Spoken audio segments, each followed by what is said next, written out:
नमस्कार, दिल्ली न्यूज में आपका बहुत बहुत स्वागत है। चलिए देखते हैं आज की 25 फटाफट काम की और महत्वपूर्ण बड़ी खबरों को। पर इससे पहले वीडियो को लाइक करना बिल्कुल ना भूलें। दिल्ली मेरठ एक्सप्रेस वे पर जाम में फंसे लोगों ने राहुल गांधी के खिलाफ कर दी नारेबाजी। उत्तर प्रदेश के संभल जाने के लिए निकले कांग्रेस नेता राहुल गांधी को दिल्ली के गाजीपुर बॉर्डर पर ही गाजियाबाद पुलिस ने रोक दिया। राहुल गांधी काफी समय तक संभल जाने की जिद पर अड़े रहे, जिसकी वजह से दिल्ली मेरठ एक्सप्रेस वे पर भारी जाम लग गया। जाम में फंसने की वजह से नाराज हुए कुछ लोगों ने राहुल गांधी के खिलाफ नारेबाजी भी कर दी, जिससे भड़के कांग्रेसी कार्यकर्ता मारपीट भी करने लगे। दिल्ली में बढ़ा कड़ाके की सर्दी का इंतजार, कुछ दिन बाद शीतलहर चलने का अनुमान। दिल्ली वालों को अभी कड़ाके की ठंड का थोड़ा इंतजार करना पड़ सकता है। राजधानी में फिलहाल तापमान का बढ़ना जारी है। वहीं लगातार तीसरे दिन प्रदूषण के स्तर में सुधार देखने को मिला। मौसम विभाग के अनुसार राजधानी में फिलहाल अधिकतम तापमान 28.2 डिग्री सेल्सियस दर्ज किया गया है। ये सामान्य से 3 डिग्री अधिक है। केजरीवाल बोले, रंगे हाथ पकड़ी गई बीजेपी, बहुत बड़ा खुलासा करूंगा। दिल्ली के पूर्व मुख्यमंत्री अरविंद केजरीवाल ने भारतीय जनता पार्टी पर वोटर्स के नाम पर कटवाने की कोशिश का आरोप लगाया है। केजरीवाल ने कहा है कि वह इस पर जल्द बड़ा खुलासा करने जा रहे हैं। पूर्व सीएम का दावा है कि भाजपा ने हजारों वोटर्स का नाम कटवाने के लिए अर्जी दी है। अरविंद केजरीवाल ने बुधवार को एक्स पर लिखा, दिल्ली में बीजेपी बड़े स्तर पर लोगों के वोट कटवाने की कोशिश करते रंगे हाथों पकड़ी गई। बीजेपी ने हजारों वोटर्स के वोट कटवाने के लिए अर्जी डाली। जल्द इस पर बहुत बड़ा खुलासा करूंगा। दिल्ली में आतिशी की भाजपा कांग्रेस को दी नसीहत। दिल्ली की मुख्यमंत्री आतिशी ने बुधवार को शहर की जनता को एक सौगात देते हुए मयूविया 1 मेट्रो पार्किंग में 25 इलेक्ट्रिक व्हीकल चार्जिंग स्टेशन जनता को समर्पित किए। इस मौके पर जब उनसे पूछा गया कि अन्य दल भी आपकी तरह कई मुफ्त चीजें देने का वादा कर रहे हैं, तो आतिशी ने कहा कि पहले ये पार्टियां जिन राज्यों में इनकी सरकारें हैं वहां यह सब कर दे तो लोगों को इन पर आसानी से भरोसा हो जाएगा। अडानी ग्रुप का इस कंपनी से जुड़ा नाम 14% चढ़ गया शेयर। गौतम अडानी की सीमेंट कंपनी अंबुजा इन दिनों अपने बिजनेस का विस्तार कर रही है और कई कंपनियों का अधिग्रहण कर रही है। इस बीच एक और नया नाम सामने आया है, जिसे लेकर कहा जा रहा है कि अडानी ग्रुप इस खरीदने की तैयारी में है।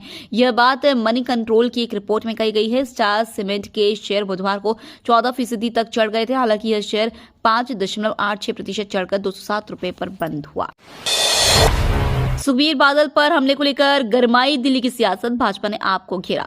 दिल्ली की कानून व्यवस्था को लेकर केंद्र सरकार को कचघरे में खड़ा करने वाली आम आदमी पार्टी पर भाजपा ने पलटवार किया।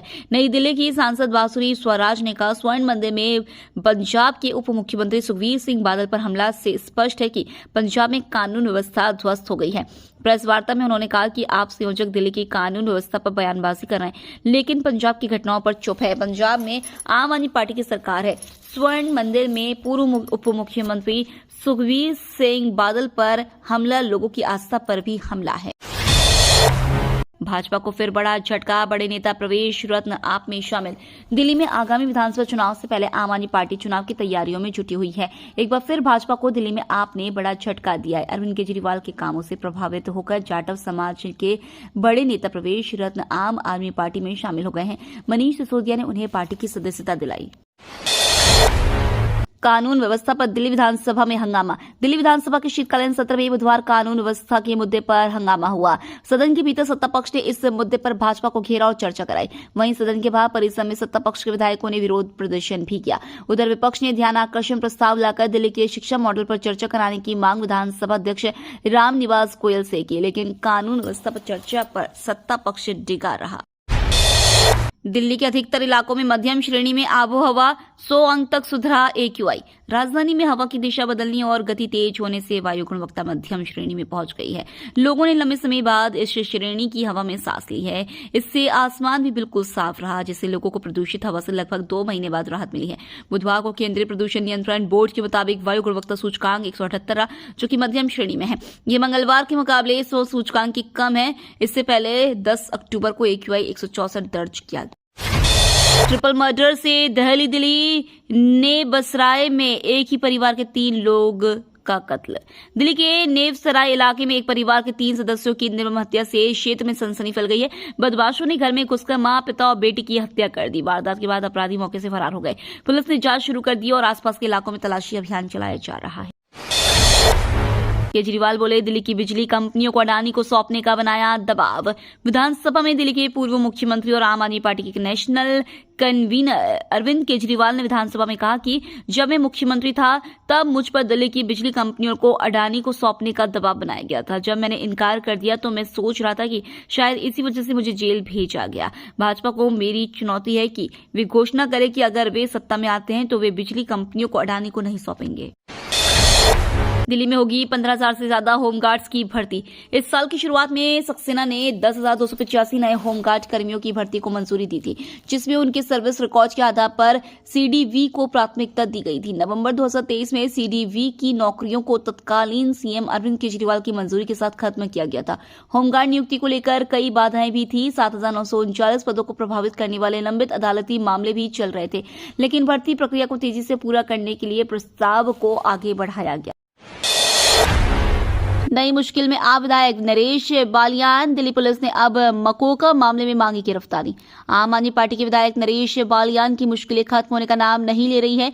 अभी वह जबरन वसूली मामले में कार्रवाई का सामना ही कर रहे थे कि सामने एक मुश्किल ने दस्तक दे दी। दिल्ली पुलिस ने बुधवार को कथित संगठित अपराध के एक नए मामले में आप विधायक नरेश बालियान की गिरफ्तारी की मांग करते हुए अदालत का रुख किया। पुलिस ने कोर्ट से मकोका के तहत दर्ज एक अन्य मामले में उनकी गिरफ्तारी की मांग की है। ग्रेटर नोएडा में किसान महापंचायत, आज 30 से ज्यादा जगह बैरिकेडिंग। दलित प्रेरणा स्थल में धरना दे रहे किसानों की गिरफ्तारी के बाद आंदोलन और गर्मा गया। पूरे पश्चिमी उत्तर प्रदेश के किसान नेता आज ग्रेटर नोएडा में यमुना एक्सप्रेसवे के 0 पॉइंट पर एकत्रित होंगे और सुबह महापंचायत कर आगे के आंदोलन की रणनीति घोषित करेंगे। इससे यातायात व्यवस्था बाधित हो सकती है। विधानसभा चुनाव से पहले एलजी ने बांटे 1,669 ज्वाइनिंग लेटर। दिल्ली विधानसभा चुनाव से पहले एक महत्वपूर्ण कदम उठाते हुए दिल्ली के उपराज्यपाल वीके सक्सेना ने 1,169 नव चयनित होमगार्ड स्वयंसेवकों को नियुक्ति पत्र बांटे। यह भर्ती शहर के सुरक्षा बल को बढ़ाने में मदद करेगी, जिसमें 19% चयनित उम्मीदवार पूर्व नागरिक सुरक्षा स्वयंसेवक है और 181 पद महिलाओं द्वारा भरे गए हैं। एलजी सचिवालय ने दावा किया, यह समावेशी भर्ती नीति रोजगार के अवसर प्रदान करने के लिए प्रशासन की प्रतिबद्धता को उजागर करती है।